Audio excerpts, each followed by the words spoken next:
damos la bienvenida al abogado Mauricio Alarcón.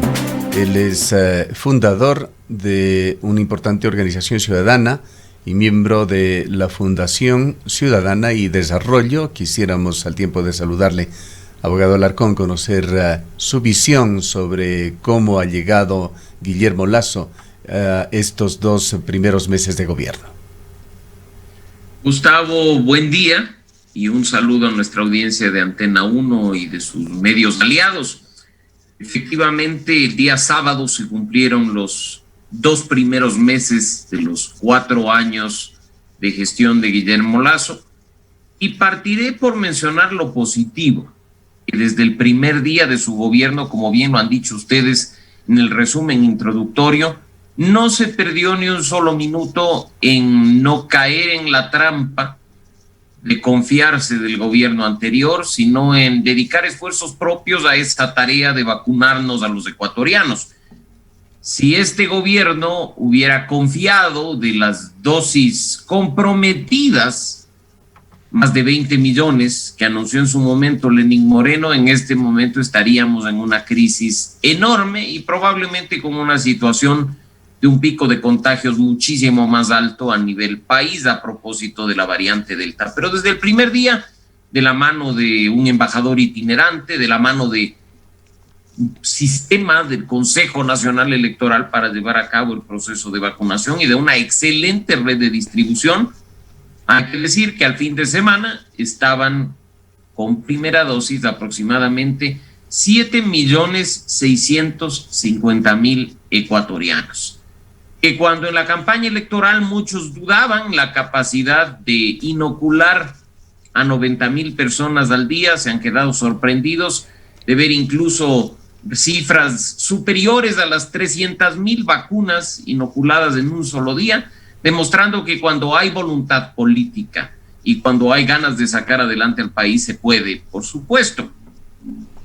Temas negativos, temas que deben ser analizados.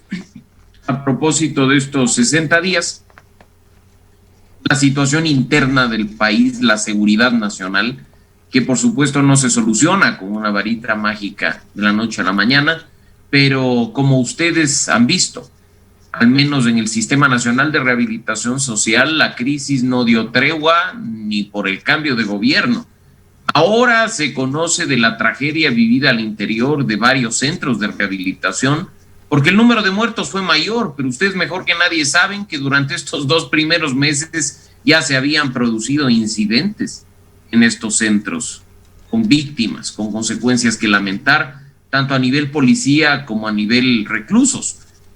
Eso debe ser solucionado de manera inmediata. Esperemos que las medidas anunciadas sean implementadas de manera integral dentro de una política pública de seguridad para el país, y no simplemente como un pañito de agua fría al más puro estilo de los gobiernos anteriores, en los que las soluciones nunca se vieron y el problema continuó como hemos visto durante varios años. Esto obviamente, y aunque haya una noticia triste que lamentar el fin de semana, pero creo que se debió también al hecho de durante los 2 primeros meses tener prácticamente ausente al ministro de gobierno, que por cierto, aprovecho el espacio para transmitir mi sentido pésame a su familia, la familia del señor César Monge, quien durante las primeras semanas de gobierno ocupó el cargo de ministro al frente de la seguridad y la gobernabilidad de este país. Doctor Alarcón, muy buenos días. Tomando el tema de las cárceles, las medidas anunciadas por el presidente de la República, un nuevo estado de emergencia, una nueva declaratoria de emergencia para el sistema carcelario. Una de las principales críticas en torno a estas declaratorias del sistema carcelario es primero que no han dado resultados y otra que no ha habido una transparencia, no se ha difundido de forma transparente a dónde se han ido estas inversiones, qué ha pasado con con estos recursos? En definitiva, ¿qué se ha hecho durante estos estados, que ya no es el primero?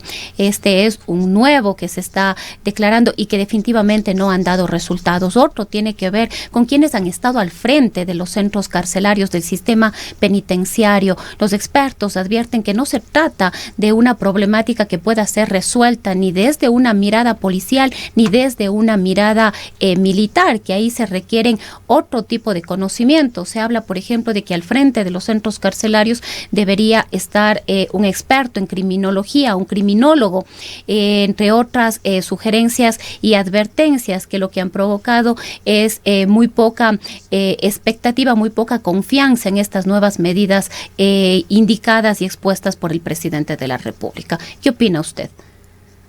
Rosana, buen día. La emergencia ha sido quizá uno de los puntos más graves de corrupción en Ecuador. No me refiero únicamente al tema de seguridad o al régimen penitenciario y de rehabilitación social, sino a la ejecución de obra pública, por ejemplo. Echar la mano a la emergencia fue la práctica permanente de los gobiernos anteriores para poder asignar recursos extra y poder ejecutar obra sin los debidos controles que, por ejemplo, lleva a cabo el Servicio de Contratación Pública y otras instituciones. Así es que declarar una emergencia no soluciona el problema. Declarar una emergencia es algo que probablemente comunicacional suene bonito e incluso traiga calma a un sector de la población, pero tienen que ser otras medidas articuladas con dicha emergencia las que permitan controlar una situación que se torna cada vez más difícil. Por un lado, y hay que decirlo, ratificar en el cargo durante las primeras semanas a una autoridad incompetente que demostró durante los gobiernos pasados no servir para el cargo fue un despropósito de la gestión de Guillermo Lasso.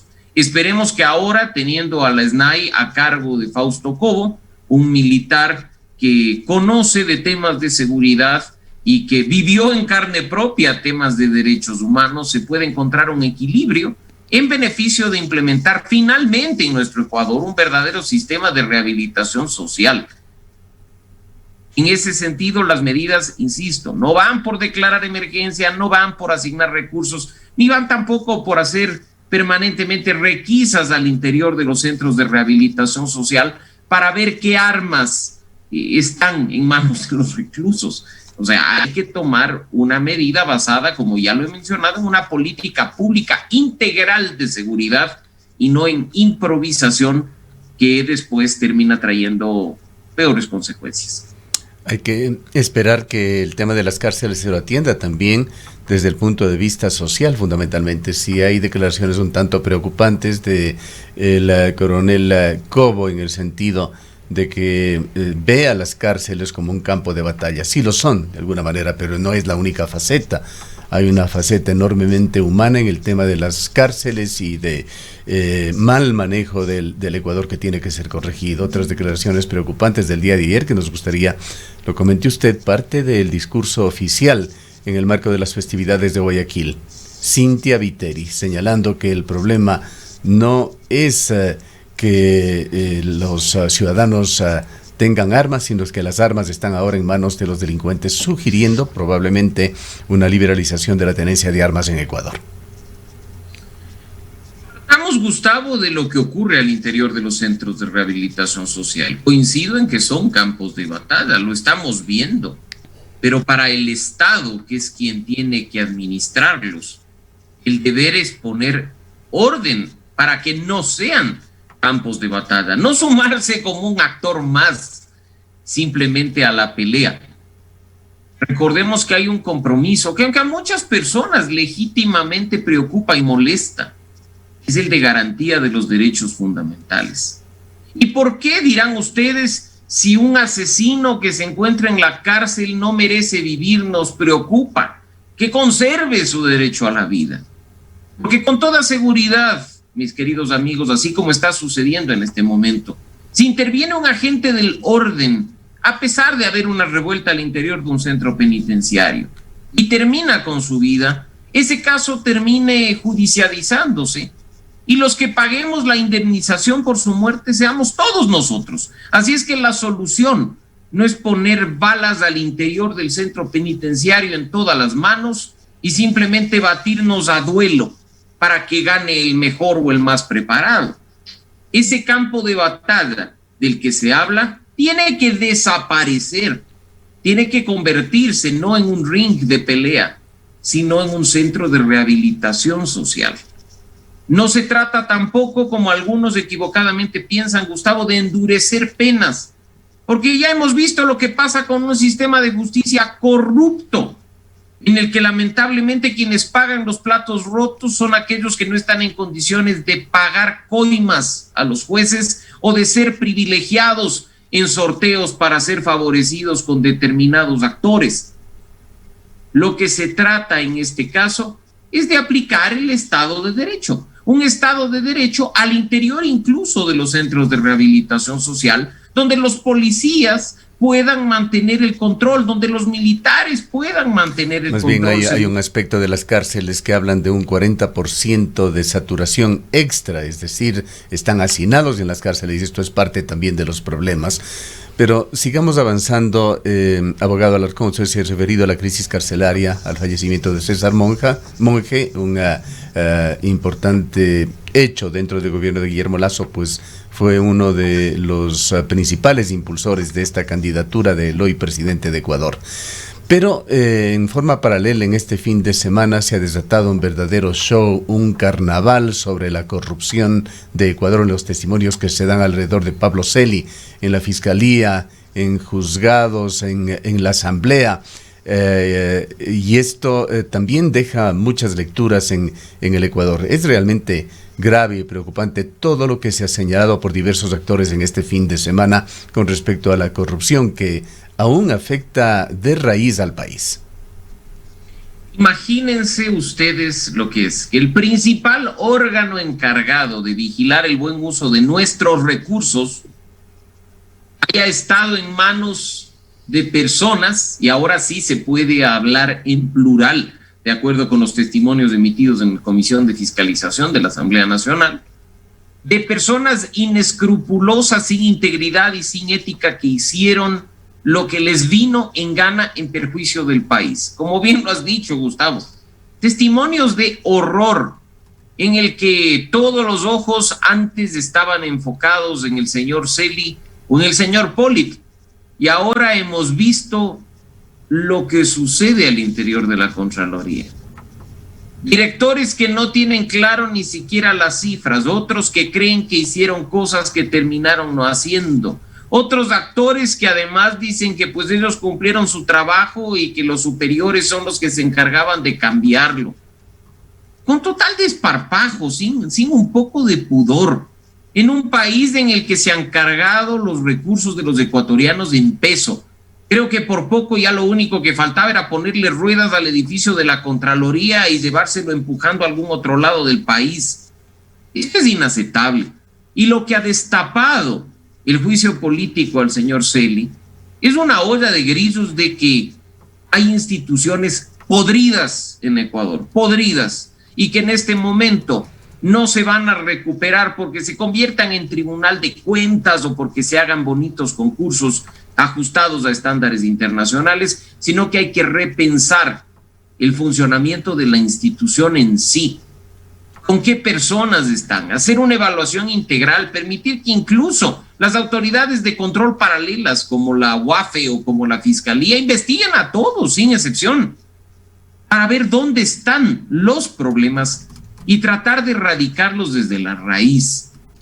Mira qué gracioso es que un prófugo de la justicia el fin de semana, el excontralor Carlos Polit, haya dado declaraciones en las que ha contado de distintos temas al interior de la Contraloría, incluyendo temas del señor Celi, que fueron conocidos en su momento a través de la opinión pública, puestos en conocimiento del Consejo de Participación Ciudadana y Control Social transitorio, aquel encabezado por Julio César Trujillo, y que pese a eso decidieron blindarle al señor Celi en la Contraloría, con orgullo, y blindarle a través incluso de la Corte Constitucional.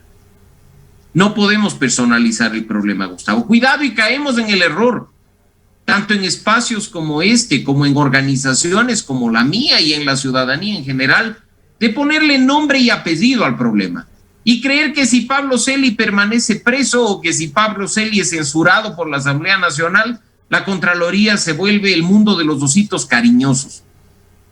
Lo que se trata en este momento es de hacer un análisis profundo de lo que está sucediendo y probablemente reconstruir la institución desde sus mismos cimientos. Hay una oportunidad, esperemos que sea aprovechada por todos. Ahora, doctor Alarcón, mucho de esto va a pasar también por este concurso que se está armando en el Consejo de Participación Ciudadana y Control Social. Hay mucha expectativa sobre esta nueva elección del nuevo Contralor y otras autoridades que además vendrán. Expectativas sobre todo de que sea un concurso transparente, que sea un concurso bien llevado y que efectivamente pueda entregarle al país la persona más adecuada, más óptima para ejercer un cargo de esta naturaleza. Y mira, Rosana, que los problemas inician ahí, en pugna interna al interior del Consejo de Participación Ciudadana por el bendito reglamento. Un reglamento que nuevamente reinventa el concurso de Contralor General del Estado, asignando puntajes a cuestiones que ni siquiera estaban establecidas en concursos anteriores y que empiezan a muchos a hacernos dudar sobre si no habrá ya en mente postulantes para el cargo. ¿A ti te parece, por ejemplo, necesario darle un punto a un postulante porque hable un idioma distinto de pueblo o nacionalidad indígena del Ecuador que el español? Para mí es irrelevante. Pero ahí está, por si acaso. ¿No será que ahí ese punto puede hacer la diferencia entre uno y otro postulante? Después habrá que ver, y sobre la base de estándares internacionales. El concurso no es del reglamento. El concurso es todas y cada una de sus fases llevadas a cabo de manera transparente, entregando información sin restricción a todos los ciudadanos y permitiéndonos desde los distintos puntos del país hacer veeduría, hacer control social y no únicamente mantener a un grupo de privilegiados denominados veeduría oficial asignada por el Consejo. Recordemos que el control social es un derecho que nos asiste a todos los ecuatorianos. Y pues en ese sentido, mi llamado a que estemos vigilantes, a que sigamos el proceso, a que hagamos control social, a que emitamos críticas pero con propuestas y con acciones, y que tratemos a medida de las posibilidades que como ciudadanos responsables tenemos de que para esta ocasión sí, el más preparado, el más idóneo, quien tenga más experiencia, llegue a ser Contralor o Contralora General del Estado. Quisiera, abogado Alarcón, también poner a consideración suya el mensaje de Carapaz, de la primera medalla de oro ecuatoriana en estos Juegos Olímpicos, ojalá vengan más, y la segunda en la historia.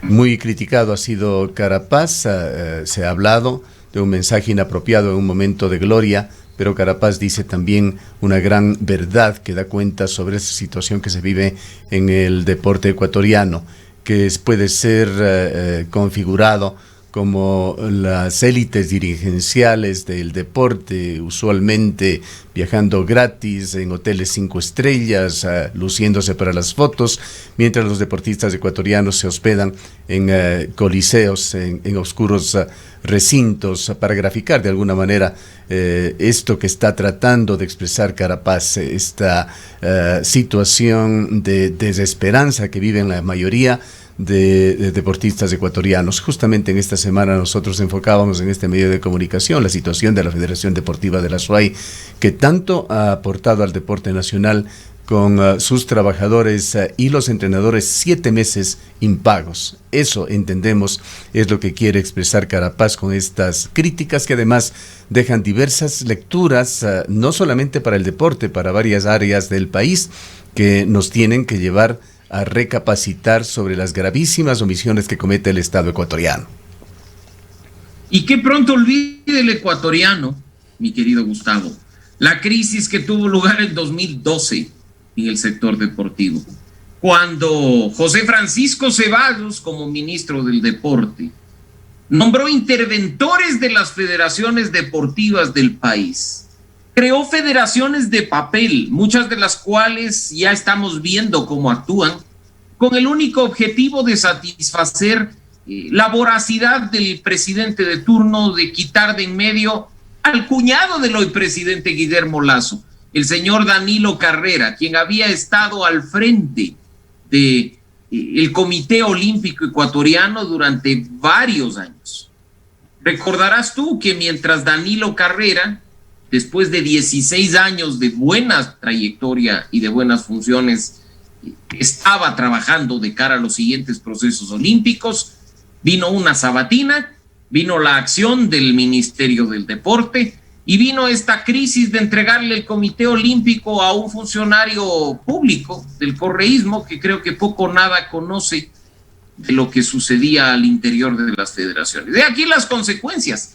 De mi parte, orgulloso, por supuesto, del triunfo de Richard Carapaz. Es una medalla de oro que le corresponde al Ecuador.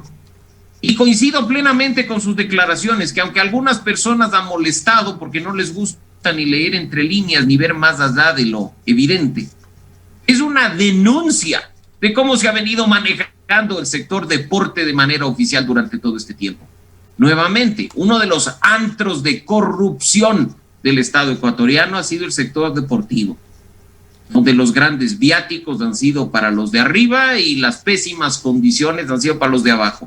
O ya se nos olvidó el caso de Glenda Morejón, que tuvo que competir con unos zapatos destruidos y prestados. O ya se nos ha olvidado las otras denuncias relacionadas con otras federaciones, la Federación de Ajedrez, la Federación de Ciclismo precisamente. No veamos en este momento simplemente con pasión ciega lo dicho por el campeón olímpico Carapaz. Revisemos un poco la historia y démonos cuenta del perverso rol que han jugado ciertos actores y ciertas instituciones en cuanto al mundo del deporte, con las consecuencias que han sido mencionadas por el campeón olímpico. Yo creo que esto no debe ser visto ni como un reniego de ser ecuatoriano, ni como un acto de egolatría de decir que como él compite la medalla es únicamente de él. No, señores, no, señores. Pongan atención a las declaraciones y van a ver que lo dicho por Richard Carapaz probablemente es de lo mismo que podríamos y deberíamos decir muchos ecuatorianos cuando hemos visto que un sector que nos gusta, que nos entretiene, que nos apasiona y del cual incluso algunas personas participan, está inundado de corrupción y también merece ser rescatado de manera inmediata. Bien, queremos agradecerle por su presencia, todos estos aspectos diversos que hemos tratado, pero que son cosa cotidiana en estos días, en este fin de semana, particularmente en Ecuador. Son mensajes que deben ser absorbidos por los ecuatorianos y sobre todo dan cuenta del enorme reto que Guillermo Lasso tiene en este naciente gobierno para cambiar en algo la situación de Ecuador. Gracias, abogado Alarcón, por habernos atendido. El abogado Mauricio Alarcón es presidente de la Fundación Ciudadanía y Desarrollo.